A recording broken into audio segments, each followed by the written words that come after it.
Hey guys, thank you so much for clicking in this video. Welcome back to our new video. मेरा नाम है अमन Patel seller और मैं last 5 साल से ट्रेडिंग कर रहा हूँ।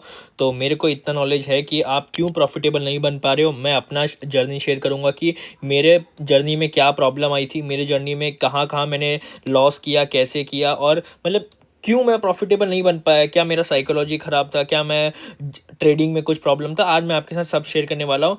आज मैं आपके साथ दोस्तों टॉप 10 पॉइंट्स मैं आपके साथ शेयर करने वाला हूँ। ध्यान से इस वीडियो को ज़रूर देखिएगा। मैं एक एक चीज़ आपको बताऊंगा। अगर आप इस वीडियो को स्किप करोगे तो क्या पता आप स्किप कर जाओ जो मैं कुछ बोलना चाह रहा हूँ, जो मेरे अंदर से आ रहा है, जो मैं आपको बोलना चाह रहा हूँ, आप उससे आपको हेल्प हो सकता है आपकी ट्रेडिंग जर्नी में। ठीक है, सो वीडियो स्टार्ट करते हैं। देखो, सबसे पहला पॉइंट मैं आपके साथ जो डिस्कस करने वाले चाहता हूँ, पहली बात, मैं ट्रेडिंग की बात कर रहा हूँ तो ये इंट्राडे ट्रेडिंग की बात हो रही है। ठीक है, ये इंट्राडे ट्रेडिंग की बात हो रही है। तो हम इसमें स्विंग ट्रेडिंग या इन्वेस्टमेंट इन सब की बात नहीं करें।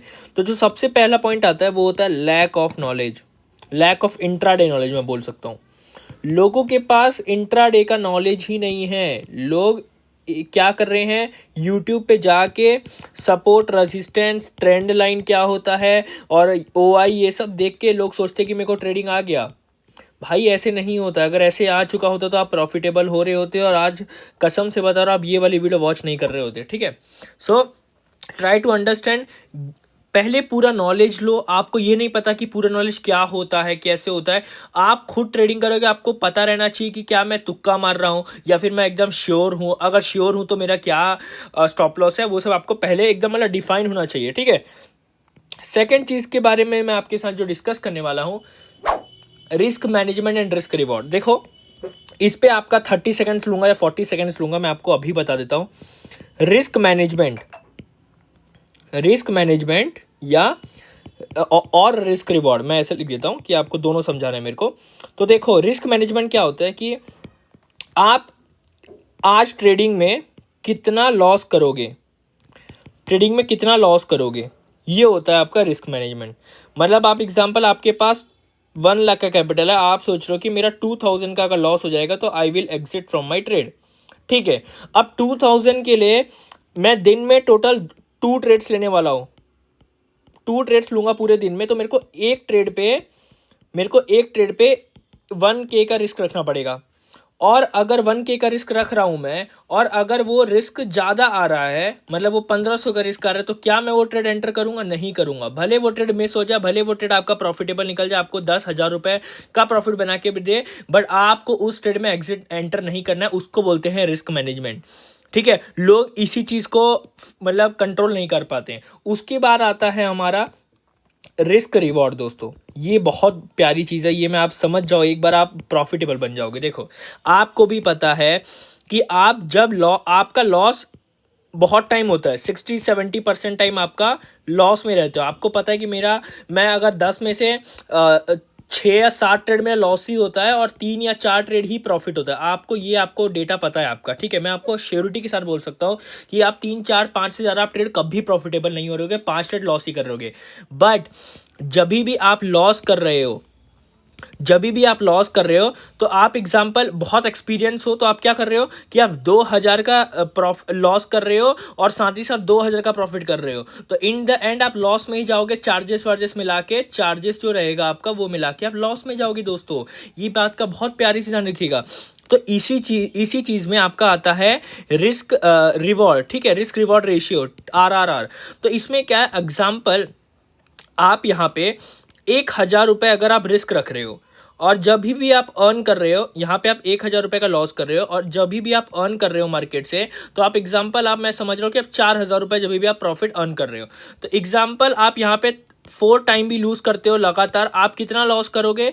4,000 रुपये लॉस करोगे। ठीक है, बट जब अगर आप 2 टाइम भी अगर विन करोगे अपने ट्रेड को, तो आप 8,000 रुपीज प्रॉफिट करोगे। तो क्या 8,000 में से अगर 4,000 आपका माइनस भी होता है तो भी आपके जेब में 4,000 रुपये क्या आपके प्रॉफिट में आएगा? जी हाँ, आएगा। तो अगर आपने अपना रिस्क रिवॉर्ड अगर आपने समझा लिया, कंट्रोल में कर लिया, तो आप एक प्रॉफिटेबल जर्नी के लिए एक स्टेप आप ऐसे जंप कर जाओगे। ठीक है, तो ये बात का ध्यान दीजिएगा। देखो, trade with plan not emotion, जो मैं लिख रहा हूं, आप इस चीज को पढ़ो एक बार। Trade with plan not emotion. समझ रहे हो इस मतलब क्या है? इस चीज का मतलब क्या है? Always have a clear plan before entering a trade entry, stop loss या फिर टारगेट आपका डिफाइन होना चाहिए। मतलब इमोशन से आपका मन कर रहा है अरे ले लेता हूँ ले लेता हूँ ले लेता हूँ, ऐसे नहीं हो पाएगी ट्रेडिंग। अपना ट्रेड को प्लान करो कि मेरा इसमें एंट्री कहाँ लूँगा मैं, इसमें मेरा स्टॉप लॉस क्या आएगा, इसमें मेरा टारगेट क्या होगा, इसमें मेरा रिस्क क्या आएगा। तो जो भी आपका प्लान रहेगा उस पे स्टिक करो, तुक्काबाजी मत करना। इस बात का ध्यान देना, आप 90% अब पैसा आप अपना तुक्काबाजी में उड़ाते हो, फ्लूक ट्रेडिंग करते हो। फ्लूक मतलब क्या होता है कि अचानक से गलती से प्रॉफिट हो जाना, या फिर जो आप एक्सपेक्ट नहीं करे वो हो जाना। फ्लूक मतलब वो होता है आपने तुक्का मार दिया, वो प्रॉफिट हो गया, आपको क्या लगा कि चलो बढ़िया एक ट्रेड निकल गया। ऐसे नहीं, आप कितने टाइम तक सर्वाइव कर पाओगे, 1 दिन 2 दिन, उसके बाद लॉस में ही जाओगे ना दोस्तों। ठीक है, ऐसे मत करना। उसके बाद आता है फोर्थ पॉइंट हमारा, control your psychology. Control your psychology, ठीक है। तो जो आपका साइकोलॉजी है उसको हमेशा कंट्रोल करना, मतलब फियर एंड ग्रीड। ये मैं एक चीज आप समझ आ रहा हूं, आप समझिए। फियर मतलब डर, ग्रीड मतलब लालच। Fear and greed are the biggest enemies of trader. जो मैं वर्ड बोल रहा हूं ये मेरी खुद की वर्डिंग है, मतलब जो मैं खुद सोचता हूं। Fear and greed are the biggest enemies of the trader. मतलब आप डरते हो ट्रेड लेने से पहले। क्यों डरते? क्योंकि आपका रिस्क ज्यादा हो जाता है, आप सोचते हो कि चलो ले लेता हूं, या फिर आप पहले से ही लॉस में बैठे रहते हो, आप ओवर ट्रेडिंग में आ जाते हो। ग्रीड मतलब आपको लालच रहता है, अरे चल भाई 500 मिल गया, अरे चल 1000 ले लेता हूं। आपका टारगेट हिट हो गया तो भी आप बैठे हो ट्रेडिंग में, अरे और ऊपर जाएगा और ऊपर जाएगा और ऊपर जाएगा। तो आपका फियर और ग्रीड आपके कंट्रोल में नहीं है। दूसरी बात, डिसिप्लिन जो होता है, प्रैक्टिस, डिसिप्लिन, पेशेंस, ये चीज जो मैं बोल रहा हूं, पेशेंस हो गया, डिसिप्लिन हो गया, प्रैक्टिस हो गया, ये सब चीज़ों से थोड़ा सा मतलब कंट्रोल करो इन सब चीज़ों को, कि पेशेंस कैसे रखना है, ठीक है, डिसिप्लिन कैसे रखना है आपको, ठीक है। FOMO, fear of missing out, इसको अवॉइड करने का ट्राई करो, ठीक है। फिफ्थ पॉइंट जो मैं आपके साथ डिस्कस करना चाहता हूं दोस्तों, फोकस ऑन 1 और 2 स्ट्रेटेजी। जो मैं बोल रहा हूं, फोकस ऑन 1 और 2 स्ट्रेटेजी। मेरे चैनल पे आपको, मैं खुद बता रहा हूं, मेरे चैनल पे आपको कम से कम 5 से 10 स्ट्रेटेजी आपको मिलेगी। क्या बट वो स्ट्रेटेजी सबके लिए है? जी नहीं। और मैं क्या हर दिन स्ट्रेटेजी डालता हूं? नहीं। ये 5 स्ट्रेटेजी जो मैं ट्रेड करता हूं, बट वो ऑप्शन सेलिंग के लिए एक दिन डिफाइन होती है, किसी दिन ऑप्शन बाइंग के लिए कुछ स्ट्रेटेजी होती है। तो वो आपको अपने हिसाब से कंट्रोल करके आपको अपना डिसाइड करना पड़ेगा कि आज मेरी कौन सी स्ट्रेटेजी, 2 स्ट्रेटेजी है कि मैं ऑप्शन बायर हूं तो मैं यही 2 स्ट्रेटेजी पे काम करूंगा, ठीक है, समझ लो। और इन 2 स्ट्रेटेजी से भटकूंगा नहीं। अगर मैं इस स्ट्रेटेजी में 2 महीने ट्राई करूंगा, 2 मंथ, अगर 2 मंथ में मैं इससे अच्छा नॉर्मल, या फिर मैं कुछ पैसा बना नहीं रहा हूं बट मैं लॉस भी नहीं कर रहा हूं, कॉस्ट टू कॉस्ट रह रहा हूं, या फिर मैं प्रॉफिटेबल निकल जा रहा हूं, या फिर मैं हल्का सा 1000 2000 मतलब 1-2% डाउन हूं अपने क्या बोलते हैं कैपिटल पे, तो आप इस स्ट्रेटजी को कंटिन्यू करो, इस पे आप थोड़ा सा मॉडिफाई करो, ट्राई करो, और ये स्ट्रेटजी आप अच्छे से कर लोगे। स्ट्रेटजी को हमेशा चेंज मत किया करो, ठीक है। उसके बाद हमारा जो आता है 6th पॉइंट जो आता है हमारा, बैक टेस्टिंग फर्स्ट। देखो मैं अभी बता देता हूँ, लोग बैक टेस्टिंग नहीं करते हैं। लोगों को बैक टेस्टिंग के लिए लोग ना ढूंढते हैं, प्लेटफॉर्म ढूंढते हैं कि बैक टेस्टिंग का कोई बता दो, हम ये स्ट्रेटजी ऐसे डाल देंगे, वो खुद से बैक टेस्टिंग करके बताएगा।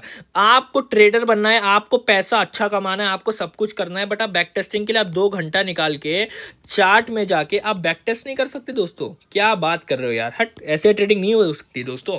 मैं बता दो बैक टेस्टिंग के लिए आपको करना क्या, मैं आपको बताता हूँ। देखो, जो भी आपकी स्ट्रेटेजी है, जो भी है, आप उसको जाओ, पिछला 2 महीने का चार्ट पीछे जाओ, और उसमें जाके जो भी 5 मिनट, 10 मिनट, 15 मिनट में जो भी आपका स्ट्रेटेजी जो आपको बोलता है, उस स्ट्रेटेजी पे ट्राई देखो कि मैं कैसे, अगर यहाँ एंट्री लूंगा तो मेरा स्टॉप लॉस क्या बड़ा आ रहा है, ठीक है, ये अवॉइड ऐसे करके। तो मान लो पूरे महीने में मेरे को एग्जांपल 15 ट्रेड्स मिले, 15 में से कितने प्रॉफिट हुए, कितने लॉस हुए, आपको ये सब कैलकुलेट करना है, ठीक है।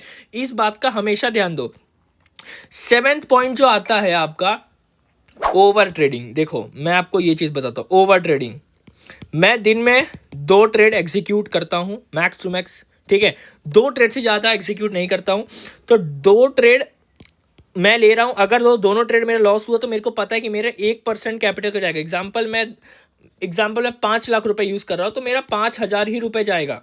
एग्जाम्पल 5000 ही रुपए गया, मेरे 1% गया तो, ठीक है। सेम अगर आप 10,000 का कैपिटल यूज कर रहे हो तो आपका 100 रुपए का ही रिस्क होना चाहिए। आप 10,000 के कैपिटल पे आप 1,000 का रिस्क रखते हो। और आपको कौन बोलता है कि 10,000 के कैपिटल से आपको ऑप्शन ट्रेडिंग करनी है? ऑप्शन ट्रेडिंग में तो आपका 70 रुपीज का तो आपका चार्जेस ही चले जाएगा, आपका 0.7% चार्ज चले गया। इसमें आपको इक्विटी ट्रेडिंग करनी है। इक्विटी मतलब क्या होता है? जैसे कि हो गया कोई स्टॉक का नाम ले लेते हो, जैसे कि SBI हो गया आपका, आपका हो गया आइचर मोटर हो गया आपका, ठीक है, आपका ट्रेंट हो गया। ऐसे शेयर में आपको ट्रेडिंग करनी है जो आपका 1% का ही रिस्क बना पाए, उतनी ही क्वांटिटी इनपुट करनी है, ठीक है। तो ओवर ट्रेडिंग से बचे, ओवर ट्रेडिंग मत करें। 8th पॉइंट जो मैं आपके साथ डिस्कस करना चाहता हूं, एक्सेप्ट द लॉस, मतलब एक्सेप्ट द लॉस। देखो मार्केट है, हमारा भी लॉस होता है, मैं आपके साथ लॉस भी शेयर करता हूँ यूट्यूब पे कि आज दोस्तों लॉस हुआ मेरा ट्रेड, टेलीग्राम पे डाल देता हूँ दोस्तों, देखो मैं स्क्रीनशॉट डाल देता हूँ आज मेरा इतना लॉस हुआ। कोई बोलते सर आज हमारा प्रॉफिट हुआ, ऑफ कोर्स ही बात है, मेरा मैं कहीं पे रॉन्ग होऊंगा, कहीं पे रॉन्ग होगा, उसी चीज़ को मैं ट्राई करूंगा कि नेक्स्ट टाइम रॉन्ग ना करूँ, नेक्स्ट टाइम मैं ट्राई करूंगा कि उसको सही करने के लिए, ठीक है। तो ऑलवेज अगर आपका लॉस आ गया, आपके स्टॉप लॉस तक आ गया, तो अपने स्टॉप लॉस को लीजिए, मार्केट से एग्जिट करिए और उसको 2-3 घंटे बाद जब आपको फ्री टाइम मिले उसको जाके एनालाइज करिए कि मैंने क्यों एंट्री बनाई थी और क्या एंट्री बनाई, तो क्या मैं सही था। अगर आपको लग रहा है कि मैं सही था तो कोई प्रॉब्लम नहीं यार, मार्केट कभी कभी आपका स्टॉप लॉस ले लेता है। अगर आपको लग रहा है कि नहीं मैंने थोड़ी जल्दी एंट्री बना दी, ये सब आप अपने को थोड़ा सा कंट्रोल कर लीजिए और इस चीज़ को अपने एक ट्रेडिंग जर्नल या फिर इसी चीज़ में कुछ लिखिए, ठीक है। 9th पॉइंट में आपके साथ जो डिस्कस करने वाला हूं, ये बहुत मेन पॉइंट है दोस्तों, decide your day, decide your day. ये जो चीज़ है ये बेस्ट है, क्यों? क्योंकि देखो मार्केट में 3 टाइप का ट्रेंड होता है, 3 टाइप्स का ट्रेंड होता है, ठीक है। एक होता है अपवर्ड, एक होता है डाउनवर्ड, एक होता है साइडवेज। बीइंग ऑप्शन सेलर आप ये वाला ढूंढोगे, बीइंग ऑप्शन बायर आप ये 2 चीज ढूंढोगे। आपको ही पता है 60%, 66% time market option selling side रहता है और 33% टाइम आपको ऑप्शन बाइंग साइड कमाने देगा। तो आपका जो प्रोबेबिलिटी है वो पहले से ही कम है। तो आपको करना क्या है कि मार्केट में जब ट्रेंडिंग हो गया है, 2-3 दिन से ट्रेंडिंग मार्केट चल रहा है, आपको ही पता है कि 2-3 दिन से ट्रेंडिंग है, तो एक साइडवेज वाला मार्केट आने वाला है, उस दिन आपको अवॉइड करनी है ट्रेडिंग, उस दिन ट्रेडिंग अवॉइड करनी है। तो उसी को बोल रहा हूं कि डिसाइड योर डे। अगर 2-3-4 दिन से मार्केट ट्रेंडिंग लग रहा है, एकदम बढ़िया भाग रहा है, एकदम बढ़िया डाउन साइड आ रहा है, तो आप समझ लो कि एक साइडवेज मार्केट आने वाला है। जितना आपने इस मार्केट में पैसा कमाया है, इस मार्केट में पैसा कमाया है, इस मार्केट में पैसा कमाया है, सब आपका पैसा उस साइडवेज मार्केट में चला जाएगा, क्योंकि उस दिन डीके होना स्टार्ट हो जाएगा, तो आप उसमें लॉस ही करने वाले हो, ठीक है। So always decide your day when to trade. उसके बाद मैं आपको 10th point and last point में आपके साथ शेयर करने वाला हूं। देखो दोस्तों ये बहुत जरूरी है, कीप लर्निंग। Keep learning. आपको लगेगा अरे क्या बता रहा है, हाँ हम तो लर्न कर रहे हैं, अरे भाई वैसा नहीं है दोस्तों। कीप लर्निंग मतलब क्या कि मार्केट चेंज होता रहता है, मतलब स्ट्रैटेजी जो हम मेरी रहती है वो अगले 1 साल बाद वो वर्क नहीं करने वाली, 1 ईयर बाद वो वर्क नहीं करेगी, उसको हमको चेंज करना पड़ता है, हमें उसमें मॉडिफिकेशन करना पड़ता है। तो ऑलवेज कीप लर्निंग, मार्केट को पढ़ते रहो, मार्केट को रीड करते रहो, ठीक है, अपडेटेड रहो, मार्केट का कंडीशन क्या चल रहा है, ग्लोबल इवेंट्स क्या है, कंटिन्यूसली इंप्रूव योर स्किल्स। समझ लो कि आप अपने स्ट्रेटेजी पे क्या वर्क कर सकते हो। आप अपना पूरा मंथ का पीएनएल एक बार वापस खोल के देखो कि क्या मैंने कहाँ कहाँ लॉस किया। मैं इसी स्ट्रेटेजी पे लास्ट 3 मंथ से प्रॉफिट कर रहा हूँ, बट ये मेरा मंथ क्यों खराब गया, चेक करो। आप मतलब अपडेट ट्रेडर हो मार्केट से, समझ रहे हो कि चेक करते रहो कि मेरा स्ट्रैटेजी क्यों खराब हुआ, क्या मेरे को मॉडिफिकेशंस की जरूरत है, ठीक है, क्या पता कुछ ग्लोबल इवेंट्स आ गया है, मतलब कुछ भी अपडेटेड रहो चीज़ों से, जो आपको हमेशा आपको अपने करियर में आगे बढ़ाने का कोशिश करेगा 1%, और इससे आपको बहुत हेल्प मिलने वाला है। आई होप आपको ये पूरे 10 पॉइंट्स क्लियर हुए होंगे। अगर ये 10 पॉइंट्स आपको अगर क्लियर हुए हैं, अगर आपको कुछ भी डाउट है, you can DM me on Instagram, you can comment down in this video. So thank you so much for watching this video. I hope आपको पसंद आया होगा ये 10 पॉइंट्स दोस्तों। अगर 10 पॉइंट्स आपको पसंद आए तो आपको डेफिनेटली इस वीडियो को लाइक करना पड़ेगा, कमेंट करना पड़ेगा, सब्सक्राइब करना पड़ेगा। अगर आपकी जर्नी में 1% का भी अगर मेरी हेल्प पड़ता है या फिर आपको लगता है कि अमन भाई ने बहुत अच्छे पॉइंट्स बताया, तो प्लीज़ इस वीडियो को लाइक ज़रूर करिएगा, ठीक है। Thank you so much for joining till here. मिलते हैं नेक्स्ट वीडियो में, तब तक के लिए जय हिंद, वंदे मातरम दोस्तों।